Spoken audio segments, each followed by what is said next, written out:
BC ఎస్టీలకు pending లో ఉన్న స్కాలర్షిప్లను వెంటనే విడుదల చేయాలని ఆర్ కృష్ణయ్య డిమాండ్ చేశారు. Y S Rajasekhara Reddy fee reimbursement అమలుతో చాలా మంది విద్యార్థులు ఉన్నత స్థాయిలో ఉన్నారని, అదే పద్ధతిని పాటించాలని తెలంగాణ ప్రభుత్వాన్ని ఆయన కోరారు. విద్యార్థులకు పెండింగ్ లో ఉన్న బకాయిలు విడుదల చేయాలని కృష్ణయ్య అన్నారు. ఏపీలో అమలవుతున్న అమ్మఒడి పథకాన్ని ఇక్కడ కూడా అమలు చేయాలని ప్రభుత్వాన్ని డిమాండ్ చేశారు.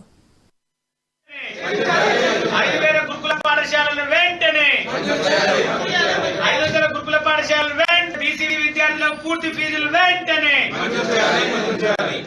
అన్నిట్లో మంచి మంచి కోర్సులు ఫీజులు వస్తే కట్టలేక పిల్లలు చదువు మానుకుంటున్నారు. అందుకే వెంటనే ఈ కోర్సులు చదివేటటువంటి engineering, MBA, MCA, pharmacy, medicine, PG, degree కోర్సులు చదివే విద్యార్థుల యొక్క పూర్తి ఫీజులు చెల్లించాలని, అదేవిధంగా గత 3 సంవత్సరాలుగా పేరుకుపోయినటువంటి ఫీజుల బకాయిలను మాఫీ వెంటనే రిలీజ్ చేయాలని, విడుదల చేయాలని, అదేవిధంగా 500 కొత్త బీసీ గురుకుల పాఠశాలలు మంజూరు చేయాలని ఈ నెల 24న రాష్ట్ర వ్యాప్తంగా కాలేజీ విద్యార్థులు తరగతులు బహిష్కరించి మొత్తం పెద్ద ఎత్తున కలెక్టరేట్లు, ఆర్డీ ఆఫీసులు, ఎంఆర్ఓ ఆఫీసులు ముట్టడి చేయాలని చెప్పి పిలుపునిస్తున్నా.